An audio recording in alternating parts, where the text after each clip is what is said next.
suprantu.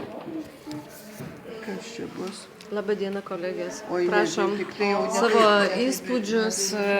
Čia ką tik atvykus pas mus, aš gal iš kitos pusės apeisiu, nebus saulės. O, taip, jūsų pastebėjimai atvykus į stovyklą. Mes labai nustebę, kad radom taip susikaupusius ir dirbančius vaikus. Net nesitikėjom, galvojom, kad čia daugiau pramogaus.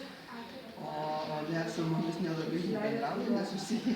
Jis labai dirba, mes turim prie kurios grupelės čia prisišinėti. Ir kvailai jau jaučiamės, kad pačios nieko nedaro, o visi labai rimti.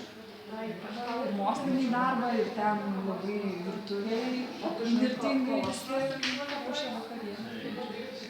Tai biologijos mokytoja neduos tiem vaikam kontrolinio, nes jie čia tikrai mokslinį darbą dirba. Nu, tokį mokslinį darbą, tai čia padaryti juokas iš tikrųjų. Tai nebus to kontrolinio. Buvo žemuogė. Nu, supratom. Gal ir bus kontrolė. Bet turbūt kitais mokslo metais. Gerai, dėkui.